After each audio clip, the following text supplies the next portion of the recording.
자 얘들아, 이따 요번 1학기 2차 지필평가는 24문제고 서술형 2문제, 객관식 22문제.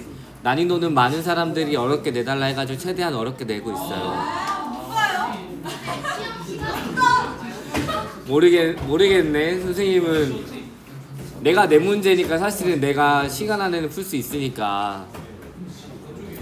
아무튼 그렇습니다. 알겠죠? 열심히 잘 준비하도록 하세요. 3단원 진짜 외울 거 많으니까 열심히 잘 외우세요. 알겠죠? 그래서 서술형 2문제에서 10점, 그 다음에 객관식 22문제에서 90점. 1차 때랑 똑같아요. 알겠나요? 네.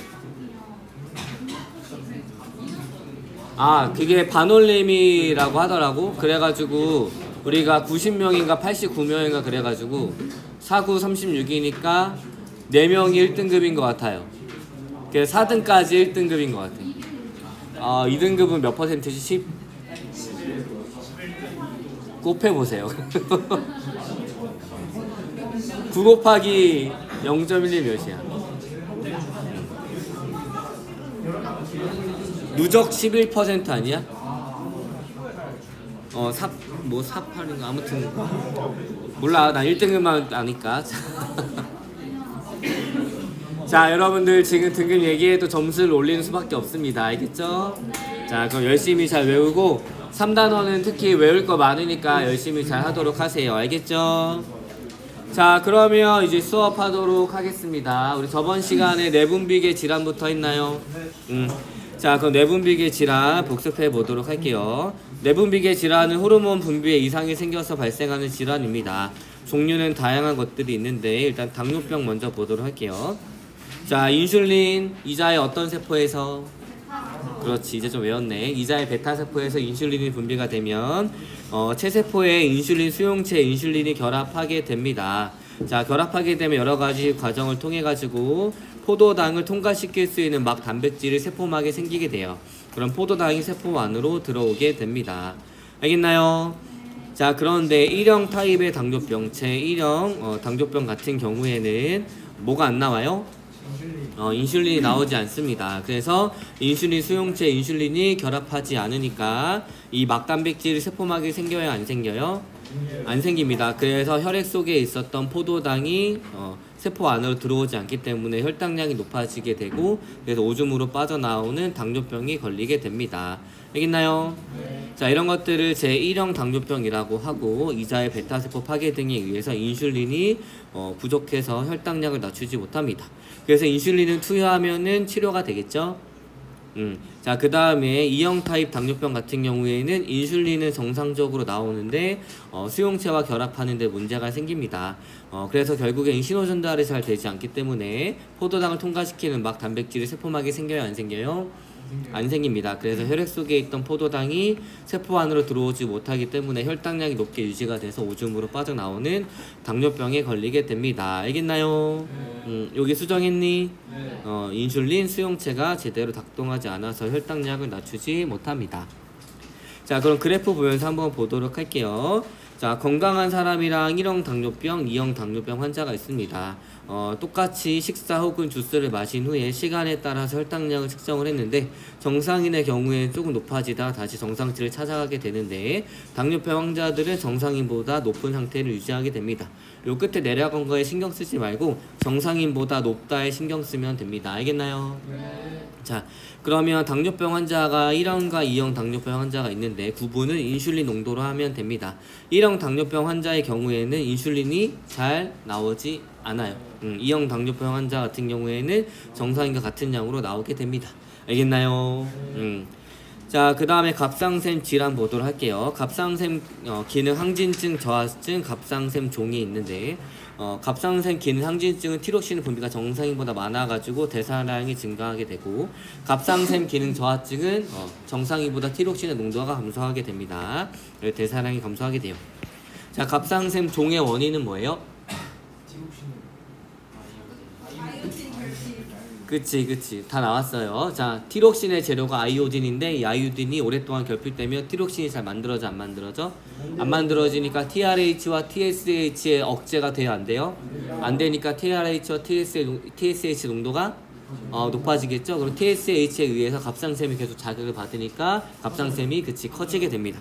그래서 갑상샘 종이 만들어지게 되는 거고, 그 다음에 소인증, 거인증, 정상인, 그 다음 요붕증 같은 경우에는 ADH의 분비량이 정상인보다 낮아요. 그러면 물의 재흡수가 잘 일어나요 안 일어나요? 안 일어나니까 많은 양의 물이 오줌으로 빠져나가게 되겠죠. 알겠나요? 자, 그러면 인체 방어 작용 한번 보도록 하겠습니다. 몸이 아픈 걸 뭐라 그래요? 질병이라고 합니다. 알겠죠? 자, 질병을 여러 가지로 구분할 수 있는데 여기에서 뭘로 구분하냐면 감염이 됐냐 아니면 내 감염이 되지 않고 아팠냐 이겁니다. 감염이 됐다는 얘기는 어떤 병을 일으키는 물체에 우리가 감염이 됐다는 얘기겠죠. 이렇게 우리 몸을 아프게 하는 병의 원인이 되는 물체를 뭐라 그래요? 병원체라고 합니다. 병원체의 종류에는 세균, 바이러스, 원생생물, 곰팡이, 그 다음에 변형, 프라이온 등이 있어요. 알겠나요?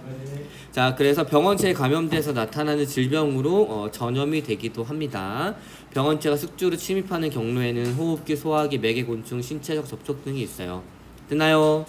자, 그 다음에 비감염성 질병은 병원체 없이 발병하는 질병으로 생활방식, 유전, 환경 등 여러가지 원인이 복합적으로 작용해서 나타나게 됩니다. 병원체 때문에 생기는 게 아니기 때문에 다른 사람한테 전염이 돼야 안 돼요? 안 됩니다. 대표적으로 자가면역 질환, 비만, 당뇨병, 고지혈증, 고혈압, 알츠하이머, 근위축성, 측상, 경화증, 그 다음에 파킨슨병 등등등등 있는데 우리가 여태까지 배웠던 대사성 질환 혹은 내분비계 질환에 해당을 하겠죠. 알겠나요? 자, 그러면 우리가 지금 저번 시간에 세균까지 배웠나요? 자, 그러면 우리가 지금 병원체 종류가 세균, 바이러스, 원생생물, 곰팡이, 변형, 프라이온이 있었는데 저번 시간에 세균까지 배웠어요. 세균은 영어로 박테리아입니다. 자, 특징 단세포성 원핵 생물입니다. 다시 한번 얘기하지만 세포는 크게 두 가지로 나눌 수 있는데 핵이 있는 세포가 있어요. 얘네는 진짜 핵이 있다 해가지고 진핵세포라고 합니다. 그런데 핵이 없는 세포도 존재합니다. 그 원시적이에요. 그래서 얘네들을 원핵세포라고 합니다. 지구과학에서 나온다고 하던데 진핵세포 그 스트로마톨라이트 그 다음에 원핵세포, 그 다음 진핵세포, 세포 내 공생서 이런 것도 배웠니? 네. 그런 게 있다. 알겠죠? 그래서 핵이 없는 세포가 원핵세포, 핵이 있는 세포가 진핵세포입니다. 알겠나요? 자, 그래서 세균 같은 경우에는 핵이 없어요. 세포막은 가지고 있지만 핵이 없어가지고 DNA가 이렇게 세포질에 둥둥 떠다닙니다. 핵막이 없어서 DNA가 세포질에 존재하고 마찬가지로 생명체예요. 그렇기 때문에 효소가 있어가지고 스스로 물질 대사를 하면서 증식을 하고 유전과 돌연변이가 나타나게 됩니다.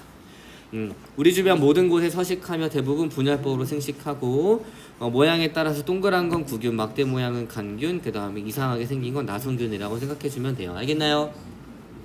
자, 대부분의 세균은 해롭지 않은데 일부 세균은 질병을 일으키게 됩니다. 자, 감염 방법은 소화기관, 호흡기관 등을 통해서 인체에 침입한 뒤에 증식해서 세포를 파괴하거나 독소를 분비해가지고 세포나 조직을 손상시킵니다. 그리고 물질대사 이상이 생겨서 질병을 또 일으키기도 해요. 자, 질병의 예시 결핵, 콜레라, 탄저병, 파상풍, 세균성 식중독, 장티푸스, 패스트, 세균성 폐렴, 세균성 이식, 디프테리아, 발진, 디푸스, 위궤양, 폐혈증 등이 있는데 밑줄 친 거 외우면 됩니다. 알겠죠? 밑줄 친 거를 외우면 돼요. 밑줄 친 건 여태까지 기출된 것들이고 자주 나오니까 꼭 외우도록 하세요. 알겠나요? 자, 그 다음에 치료는 항생제를 이용해서 사용을 하는데 항생제는 세균을 죽이는 겁니다. 그래서 핵이 없는 세포를 죽이는 거예요. 자, 그런데 우리 사람 세포는 핵이 있어요? 없어요? 있으니까 항생제 영향을 받아요? 안 받아요?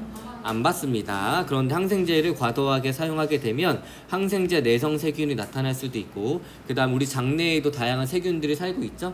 이 세균들이 우리한테 이로운 것들도 있는데 얘네들도 죽일 수 있기 때문에 과도한 항생제 사용은 좋지 않습니다. 알겠나요? 네. 자, 항생제 예시로는 이제 최초의 항생제인 페니실린이 있고 그 다음 엠피실린, 테트라마이신, 테트라사이클린 등이 있습니다. 우리 작년에 결핵 검사 했었죠? 그랬을 때 결핵이 걸리게 되면 이렇게 뿌옇게 나타나기 때문에 우리 결핵이 걸린 줄 알았는데 결핵도 마찬가지로 세균에 의해서 발병합니다. 알겠나요? 자, 그러면 이제 진도를 나가보도록 하겠습니다. 자, 바이러스, 우리 바이러스 언제 들어봤지?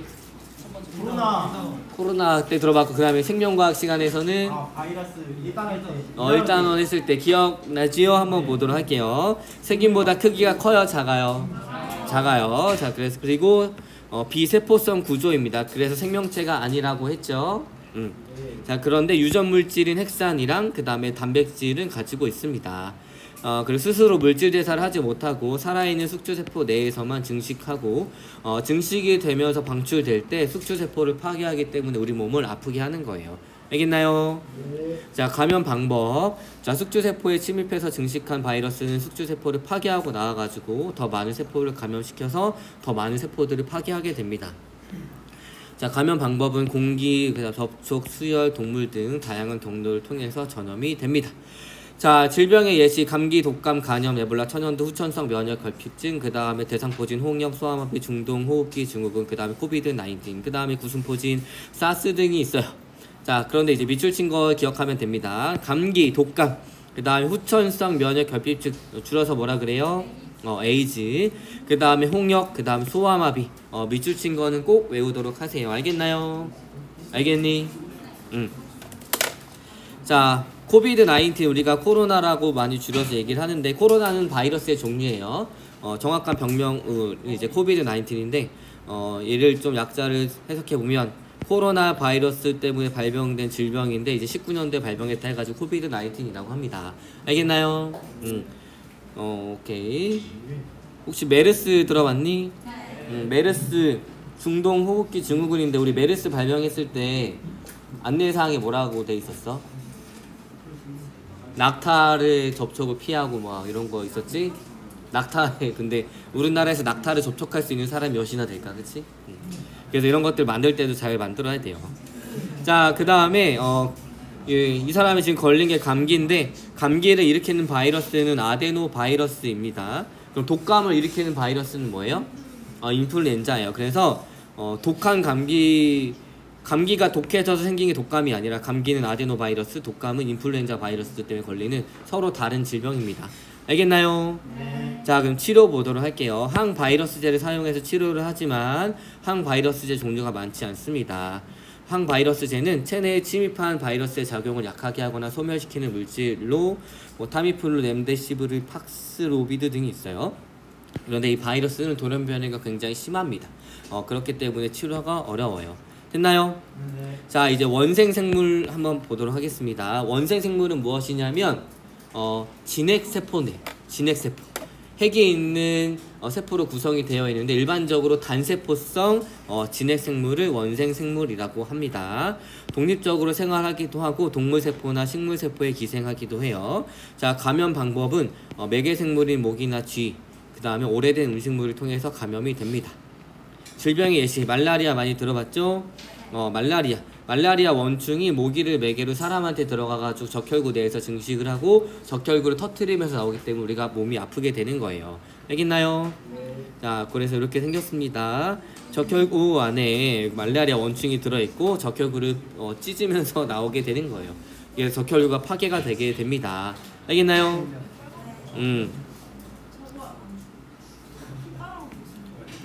뭐라고? 빨리 죽었으면. 모기가 빨리 죽었으면 좋겠다고? 그래요. 모기에 물리면 아프죠? 야, 모기는 얘가 암컷이야, 수컷이야? 암컷이 딱 알을 낳을 때 한 번만 자기의 목숨을 걸고 이게 피를 뽑아 먹는 거야, 알겠죠? 평생 한 번, 평생 한 번일지 모르겠지만 여태껏 다른 거 먹고 살다가 이제 그 알을 낳아야 될 때만 이렇게 모기가 피를 빨아 먹는다고 선생님은 알고 있어요. 자, 우리가 이렇게 빨고 있는 모기를 툭 쳐서 죽으면 침이 꽂힌 상태로 있겠지? 알겠지? 자, 그 다음에 아메바성 이질이 있습니다. 그 다음에 수면병이라는 게 있는데 트리파노소마라는 원생생물에 의해서 나타나는 질병이에요. 그래서 자는 것처럼 너무 아파가지고 자는 것처럼 기운이 없다 해가지고 수면병이라고 얘기를 해주면 됩니다. 알겠나요? 자, 치료 약물을 사용하지만 얘 마찬가지로 진핵세포, 진핵생물이에요. 그렇기 때문에 사람의 세포랑 유사한 특징을 가지고 있기 때문에 약물을 사용하지만 사람 세포와 유사해가지고 병원체만 선택적으로 억제하기 어려워가지고 치료가 쉽지는 않습니다. 알겠나요? 자, 그 다음에 곰팡이 균류 환자에 대해서 한번 알아보도록 하겠습니다. 자, 곰팡이 균계에 속하는 다세포성 진핵생물로 몸이 실모양의 균사로 이루어져 있고 습한 환경에서 살면서 포자로 번식을 합니다. 감염 방법 피부에 번식하거나 포자가 호흡기관이나 소화기관을 통해서 들어가가지고 질병을 유발하게 됩니다. 질병의 예시 무좀, 칸다디증, 식중독, 알레르기 등이 있는데 자, 무좀은 뭐냐면 물에 사는 좀이었어요. 자, 그 물좀 하다가 무좀이 된 건데 습한 환경에서 삽니다. 그래서 보통 어디에 걸려요? 발바닥. 발바닥에 땀이 너무 많이 찼는데 하필 그때 무좀균이 무좀 그 곰팡이 균이 왔어요. 곰팡이가 왔어요. 그랬을 때 계속 습한 환경에 있으면 피부에서 증식을 하게 됩니다. 알겠나요? 자, 치료 항진균제를 사용하지만 마찬가지로 이 곰팡이도 어디에 속하냐면 진핵생물에 속합니다. 진핵세포예요. 핵이 있기 때문에 사람 세포와 유사한 특징을 가지고 있어가지고 병원체만 선택적으로 억제하기 어려워서 치료가 쉽지 않아요. 남학생들은 보통 어디에서 많이 걸려오냐면 군대에서 많이 걸려옵니다. 왜냐면 나는 무좀 그 곰팡이를 가지고 있지 않다 하더라도 누군가 가지고 있으면 단체 생활을 하면서 옮을 수 있고 그 다음에 보통 군화를 신고 다니게 되면 군화는 발의 통풍이 목적이 아니라 뭐야 보호하는 목적이기 때문에 통풍이 거의 하나도 안 돼요. 그래서 땀이 많이 납니다. 힘내세요. 자, 아유, 너네 지금 몇 살이지? 18살. 그러면 내년에 19살. 한 2, 3년 뒤면은 다 군대에 가 있을 거예요. 알겠죠? 불쌍한 우리 남학생들을 위해서 편지도 자주 써주고 그 다음에 전화 오면 귀찮아하지 마세요. 알겠죠? 자, 그러면 이제 변형된 프라이온에 대해서 한번 보도록 하겠습니다.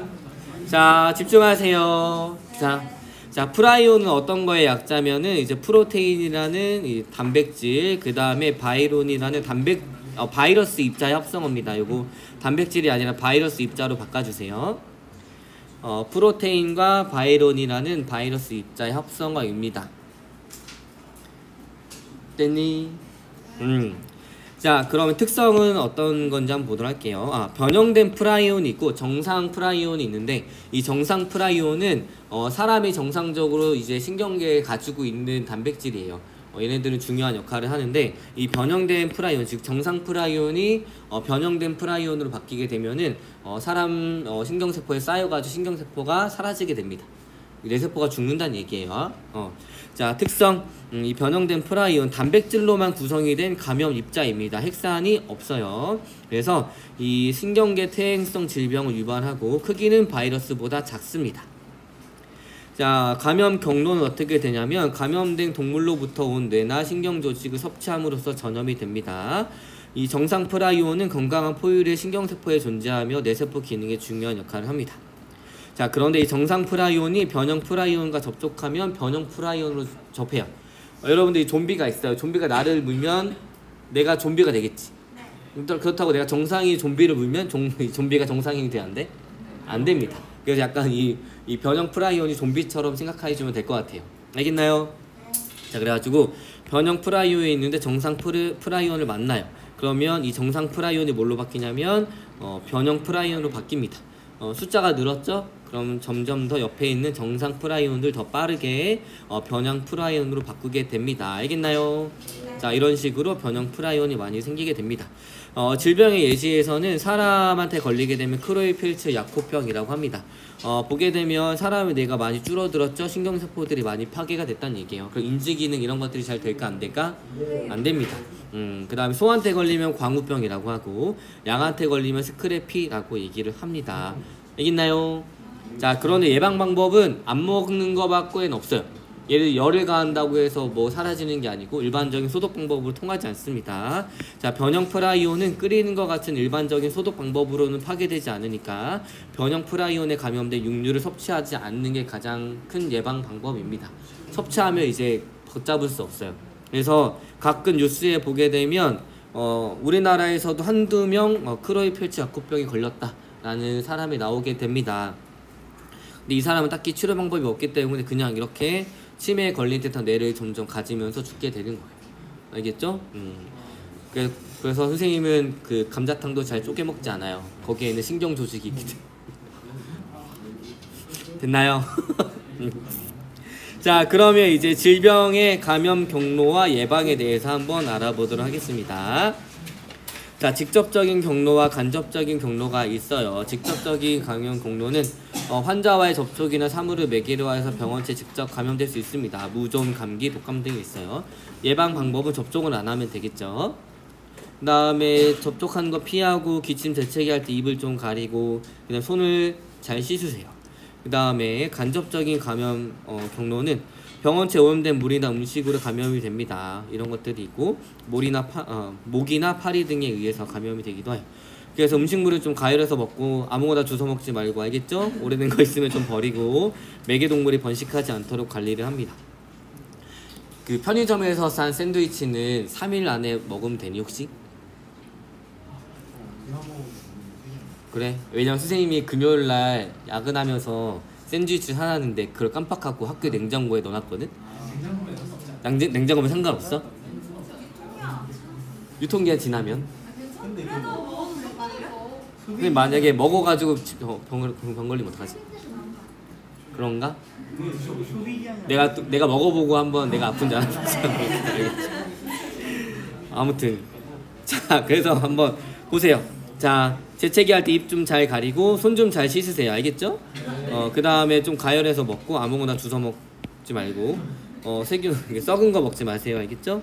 그 다음에 모기나 파리 등을 잘 죽이도록 하세요. 알겠나요?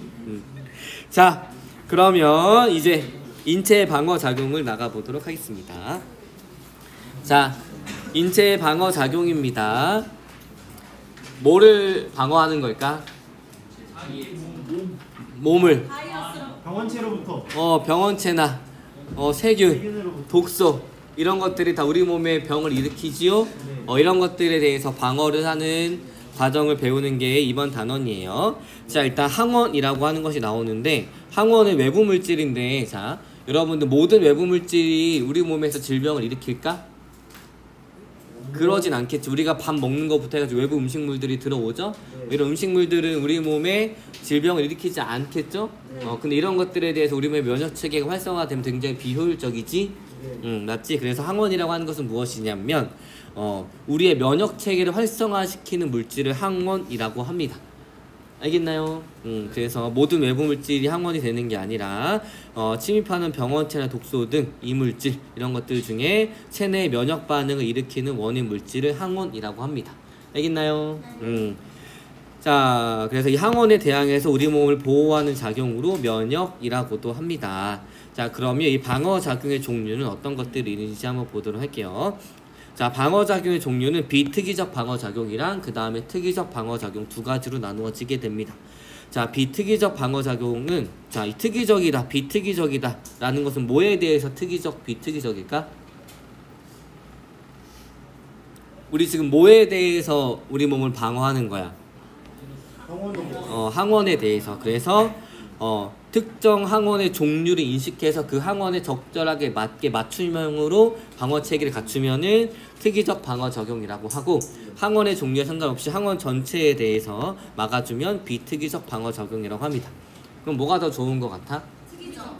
얘는 다 먹는데? 자, 근데 우리 몸에 두 가지가 다 있는 이유는 있겠죠? 자, 무엇이냐면, 자, 비특이적 방어작용은 굉장히 빠르고 신속하게 일어날 수 있습니다. 자, 그런데 그 방어하는 체계가 조금 약해요. 그런데 이 특이적 방어작용은 항원을 인식하고 적절한 대처를 찾는 데까지 좀 오래 걸리긴 하지만 굉장히 강력합니다. 그래서 우리 몸에서 이 두 가지가 다 작용하고 있어요. 알겠나요? 자, 그러면 비특이적 방어작용부터 보도록 할게요. 비특이적 방어작용은 아예 항원이 들어오지 못하게 하는 외부 방어벽이 있습니다. 그 다음에 외부 방어가 뚫렸을 때 방어를 하는 내부 방어가 있어요. 대표적으로 식균작용이랑 염증 반응이 있습니다. 됐나요? 자, 그 다음에 특이적 방어작용은 세포성 면역이랑 체해성 면역이 있습니다. 세포성 면역은 직접 감염된 세포를 세포 자체가 죽이는 거. 너네 그 탱커 전사 직접 가서 찔러 죽이는 이런 느낌이라고 생각해주면 되고, 체액성 면역은 무엇이냐면 원거리 무기를 만들어서 쏴준다고 생각을 해주면 될 것 같아. 알겠나요? 자, 그럼 요걸 한번 글로 정리해 보도록 할게요. 자, 방어작용, 비특이적 방어작용이랑 특이적 방어작용으로 나누어지게 되는데, 비특이적 방어작용은 항원의 종류를 구분하지 않고 동일하게 일어납니다. 병원체 감염 경험에 대한 유무에 관계없이 감염 발생 시 신속하게 일어나요. 그리고 태어날 때부터 갖고 있기 때문에 선천성 면역 혹은 내재성 면역이라고도 합니다. 특징은 비특이적이고 빠르지만 좀 강력하진 않아요. 자, 외부 방어와 내부 방어가 있는데, 외부 방어는 항원이 체내에 들어오지 못하게 막는 겁니다. 그래서 피부, 점막, 라이소자임, 위산 등이 있어요. 그다음 내부 방어는 항원이 침입한 후 일어나는 방어 작용으로 식균 작용, 다른 말로 식세포 작용이라고 하고, 또 하나는 염증 반응이 있습니다. 자, 특이적 방어 작용은 무엇이냐면 항원 종류에 따라 선별적으로 일어나게 되고, 항원 종류를 인식하고 반응하는 데 시간이 좀 걸려요. 그리고 항원에 노출되면서 발달하기 때문에 후천성 면역 혹은 적응 면역이라고도 합니다. 세포성 면역과 체액성 면역이 있는데, 세포성 면역은 감염된 세포를 제거를 하는 거고, 체액성 면역은 우리가 많이 듣게 될 항원 항체 반응으로 항원을 제거해 주는 겁니다. 자, 특징은 무엇이냐면 선천성 면역이 후천성 면역을 매개하기 때문에 선천성 면역 없이 후천성 면역이 일어날 수가 없습니다. 알겠나요? 네. 자, 그러면 우리 이제 면역과 관련된 것들을 직접 배워보도록 할 건데, 자, 백혈구 많이 들어봤나요? 네. 백혈구가 뭐예요? 짱센. 백혈구가 뭐야? 라고 하면 알긴 알 것 같은데 정확하게 대답을 못하겠지. 자, 백혈구는 무엇이냐면 그냥 면역에 관여하는 모든 세포들을 백혈구라고 합니다. 그래서 백혈구는 한 종류만 있는 게 아니라 여러 종류가 있어요. 그래서 밑에 써져 있는 모든 것들이 다 백혈구입니다. 백혈구 종류가 많죠. 자, 일단 호중성구, 호중구라고 하는데 가장 많고 식균 작용 활성이 강합니다. 호산구, 호산성구라고 하고 기생생물에 대한 면역을 일으켜요. 그 다음 호염기성구, 알레르기 반응에 관여하고 염증을 반응을 일으키고 이제 비만세포와 기능적으로 유사합니다.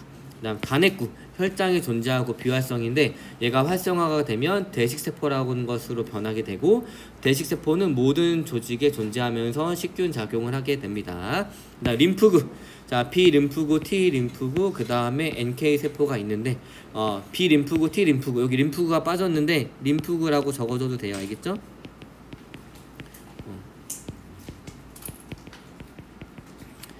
B세포, T세포를 다른 말로 B림프구, T림프구라고 합니다. 곧 배우겠지만 B림프구는 골수에서 만들어져서 골수에서 성숙이 됩니다.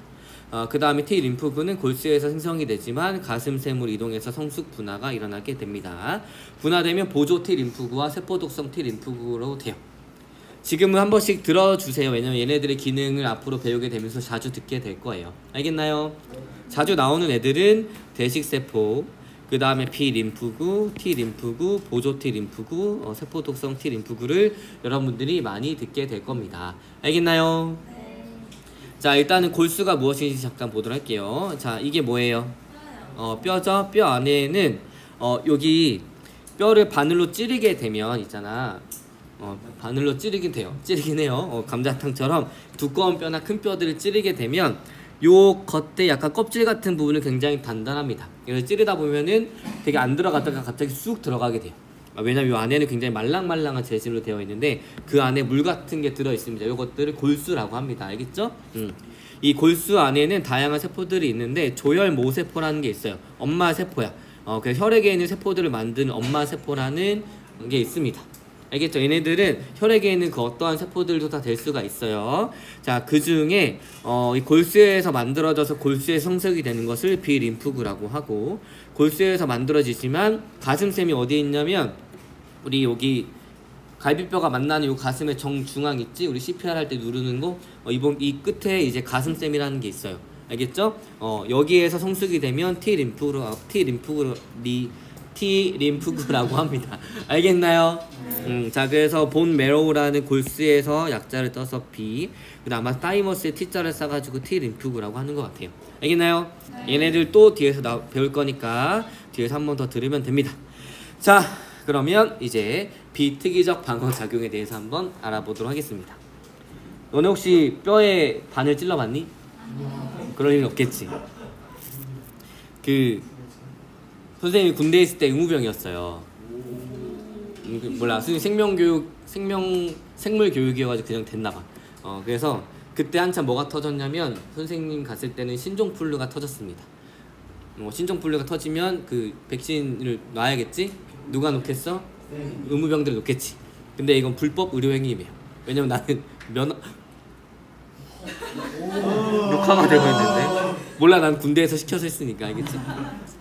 아무튼 이 내용은 이따가 자르도록 하겠습니다. 알겠어? 아무튼 군대에 있을 때 어떤 일이 있었냐면 군의관이 이제 선생님한테 주사를 놓으라고 시켜. 그러면 주사를 놓잖아. 그럼 여기 삼각근 쪽에 놓는데 내가 뼈를 언제 처음 느꼈냐면 이게 바늘로 훅 찔러 넣어야 되거든. 근데 피부가 생각보다 두텁기 때문에 훅 찌르지 않으면은 이게 피부에 튕겨 나올 때가 있어요. 주사가 팅 하면 다시 넣어야 돼. 그래가지고 한 번에 확 찔렀는데 뭐가 딱딱한 게 뚝 찔렸다 나오는 거야. 그래서 내가 놀래가지고 일단은 얘 보내고 군대는 그런 곳이야, 알겠죠?